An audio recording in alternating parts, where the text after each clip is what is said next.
The marathon.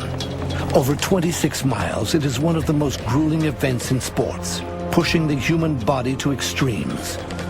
This is the ultimate endurance test, where highly trained runners earn their reputation as some of the most elite athletes on the planet.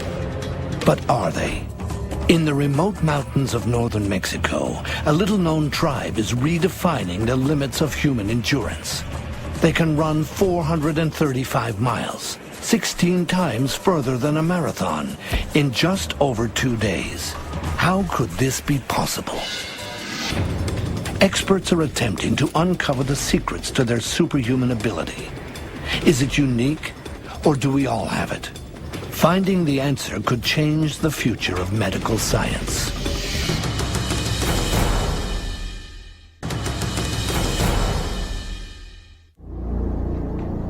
In the remote Sierra Madre Mountains of northwest Mexico lies Copper Canyon, a rugged region home to a tribe called the Tarahumara, the running people.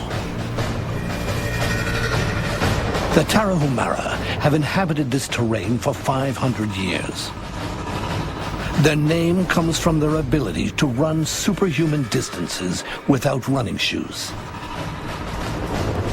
How do they do it? Chris McDougall is a former marathon runner. He is astonished by the Tarahumara's extraordinary endurance.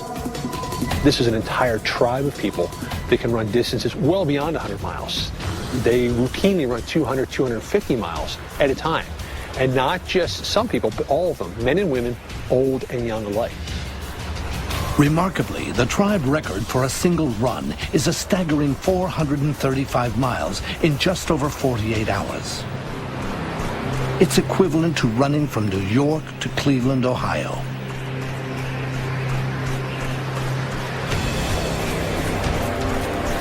To run this distance over 16 times further than a marathon in one session defies belief. But even more remarkable is how they do it.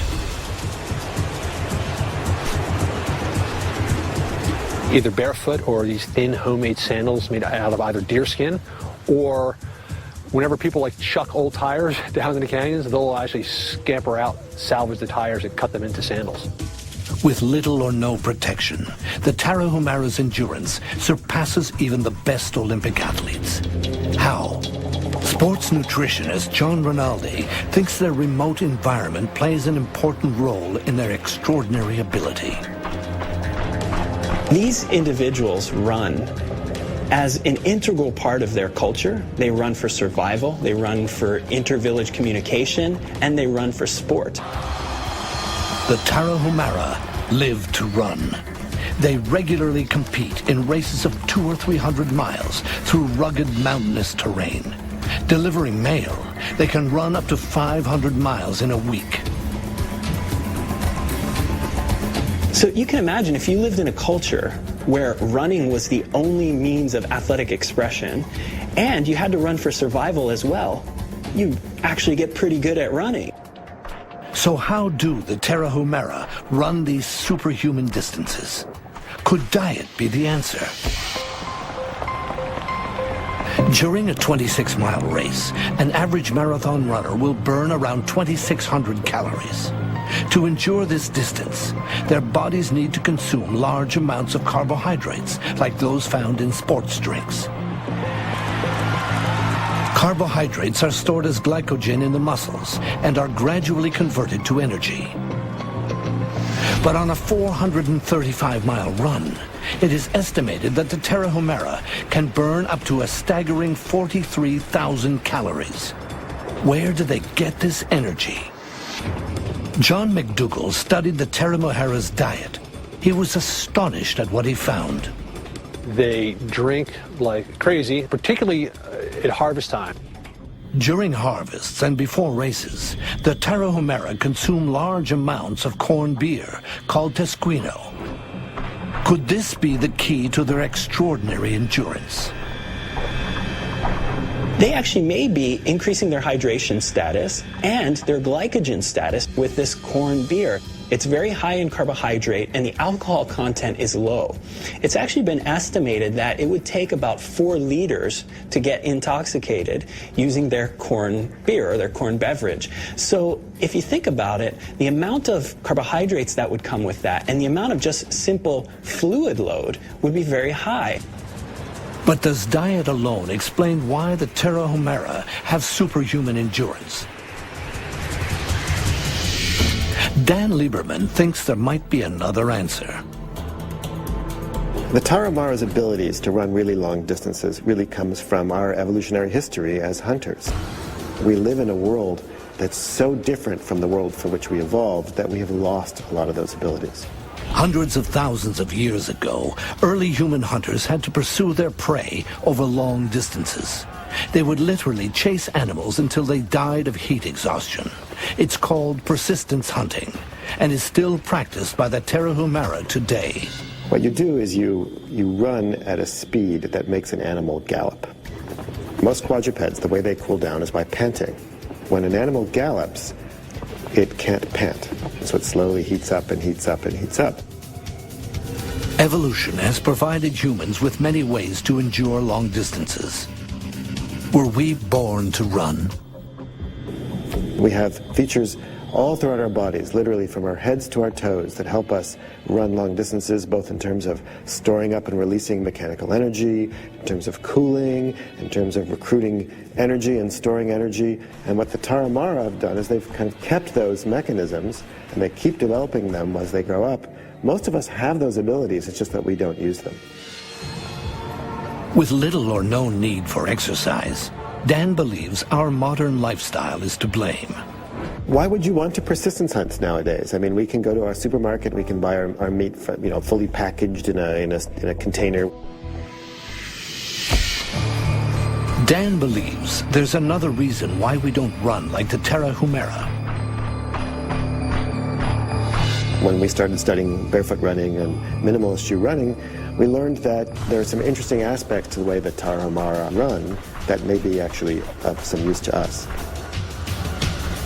The Tarahumara don't use conventional running shoes. They run in thin, homemade sandals called huaraches, or they run barefoot. Could this be the answer to their superhuman abilities? Sports scientist Dr. Irene Davis suspects that because the Tarahumara run without shoes, they run differently than most modern marathon runners, and that this may be the key to their amazing endurance. Today, she's going to test her theory in the lab. We're going to start you up and we're going to have you walk just to kind of get you warmed up, and then we'll break it into a run. Then I want you to just land your natural type of a landing. We're going to collect some data with you running naturally. Wearing running shoes, the test subject lands on his heel first, then the rest of the foot connects. In runners' terms, this is called a heel strike, and has long been considered the ideal running style. But the experiment's results offer a different perspective. This is a skeleton depiction of you running. And that red arrow is actually the ground reaction force as it goes through your heel and through your foot and actually up through your center of mass. Over here on this graph, what you're seeing is this is the ground reaction force as you land. What's interesting about this is that you've got a very distinct impact peak. This impact is the area that we think might be related to injury. The test suggests that when we run in shoes, there is more impact on both our legs and feet, producing a greater chance of a running-related injury, and that the extra support running shoes provides could work against us. The shoes are over-supportive, then the muscles aren't working so hard, and if the muscles become weak, then you're going to have a greater tendency to get injured as well. But is there a difference when the subject runs in bare feet? So Jason, are you thinking about the way that you're landing, or are you just letting your feet land the way they want to naturally land? I'm letting my feet naturally land the way they want to land. I feel I'm definitely landing more mid-foot, forefoot. I mean, there's definitely less impact.